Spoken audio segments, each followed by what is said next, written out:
Assalamualaikum warahmatullahi wabarakatuh. Selamat pagi anak-anak ibu yang soleh dan soleha. Semoga sehat selalu ya dan tetap semangat terus belajarnya. Jangan lupa jaga kesehatan dan selalu berdoa agar kita terhindar dari penyakit wabah ini. Nah anak-anak, sekarang kalian buka pada pelajaran fikih. Buka pelajaran 4, yaitu tentang Wali Songo. Apakah kalian tahu Wali Songo itu apa? Wali artinya penghulu agama dan Songo artinya 9. Jadi Wali Songo itu berarti 9 orang wali. Para Wali Songo terdiri dari Sunan Gresik atau disebut dengan Sunan Maulana Malik Ibrahim, Sunan Ampel, Sunan Giri, Sunan Bonang, Sunan Derajat, dan Sunan Kalijaga, dan Sunan Kudus. Perlu diingat ya, Wali Songo ada 9. Dan kalian juga harus hafalkan apa itu Wali Songo. Nah, hikmah Wali Songo tertera dalam Quran surat Yunus ayat 62 yang berbunyi, Al-inna awliya Allahi la khaufun alaihimun walahum yahzanun. Artinya, ingatlah, sesungguhnya wali-wali Allah itu tidak ada kekhawatiran terhadap mereka dan tidak pula mereka bersedih hati. Nah, anak-anak, sekarang kita bahas dulu melalui Sunan Gresik atau Sunan Maulana Malik. Sunan Gresik atau Sunan Maulana Malik Ibrahim memiliki nama asli yang bernama Makdum Ibrahim Asy-Syamarkandi.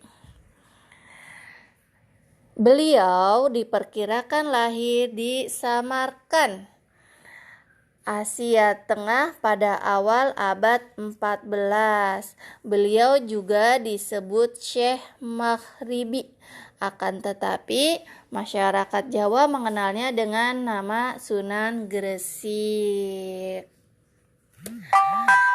Beliau datang ke Pulau Jawa pada abad ke-14 tahun 1371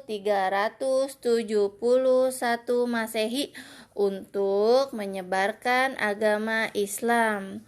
Penyebaran Islam dilakukan melalui jalur perdagangan, dimulai dari masyarakat pesisir pantai utara dan menjalin hubungan dagang dengan Majapahit. Nah, kalian lihat pada di halaman 64. Berikut ini adalah jasa Maulana Malik Ibrahim dalam mengembangkan agama Islam di Pulau Jawa. Di antaranya adalah melakukan pendekatan di kalangan rakyat jelata, menghilangkan penggolongan kasta, mendirikan tempat ibadah dan pesantren, dan menyebarkan Islam di kalangan istana. Maulana Malik Ibrahim diangkat sebagai Syah Bandar di Gresik dan dijadikan sebagai penasehat kerajaan Majapahit. Di antara peran penting Sunan Maulana Malik Ibrahim dalam mengembangkan Islam di Indonesia yaitu menyebarkan Islam melalui jalur perdagangan,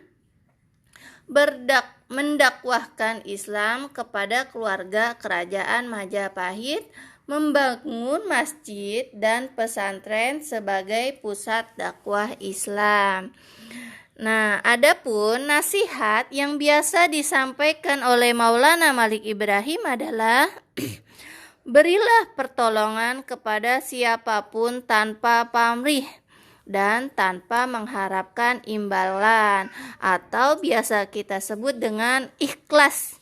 Jadi kalau kalian ingin menolong antara sesama makhluk hidup, kalian itu harus tanpa pamrih dan tanpa mengharapkan imbalan. Itu namanya ikhlas ya. 2. Dakwah harus dilakukan dengan ikhlas dan penuh kesabaran karena Allah mencintai manusia-manusia yang sabar. Kemiskinan menyebabkan kekafiran. Apa maksud dari kemiskinan menyebabkan kekafiran? Jadi, kalian anak-anak ibu yang soleh dan solehah, kalian itu harus rajin belajar, harus tinggi ilmu, agar kelak kalian menjadi anak yang sukses, tidak mengalami kemiskinan, karena kemiskinan menyebabkan kekafiran. Agama Islam itu mudah untuk dipelajari dan diamalkan. Kalau kalian niat dengan sungguh-sungguh mempelajari agama Islam atau mempelajari pelajaran-pelajaran lain, itu mudah untuk dipelajari dan diamalkan. Jadi tetap semangat terus ya belajarnya. Yang dalam berdakwah harus mengedepankan kemudahan, jangan mempersulit. Kalau kalian niat belajar, kalian harus sungguh-sungguh. Anggap aja itu suatu kemudahan. Jangan dipikir-pikir sebelum kalian kerjakan, jangan dipikir-pikir dulu. Kayaknya sulit, harus kalian jalani dulu. Oke, sampai di sini anak-anak pelajaran SKI-nya tentang Sunan Gresik atau disebut dengan Sunan Maulana Malik Ibrahim. Nah, kalian catat ya, ayo berlatih. Kalian kerjakan di buku tulis, siapakah tokoh penyebar Islam yang disebut Wali Songo? 2. Mengapa Maulana Malik Ibrahim mudah diterima masyarakat Jawa? 3. Bagaimana upaya Maulana Malik Ibrahim menyebarkan Islam melalui jalur perdagangan? 4. Apa peran penting Maulana Malik Ibrahim dalam menyebarkan Islam di Indonesia? 5. Mengapa seorang dai harus santun dan toleran dalam berdakwah? Oke, sampai di sini dulu. Jangan lupa tugasnya dikerjakan, batas waktu 1 minggu. Assalamualaikum warahmatullahi wabarakatuh.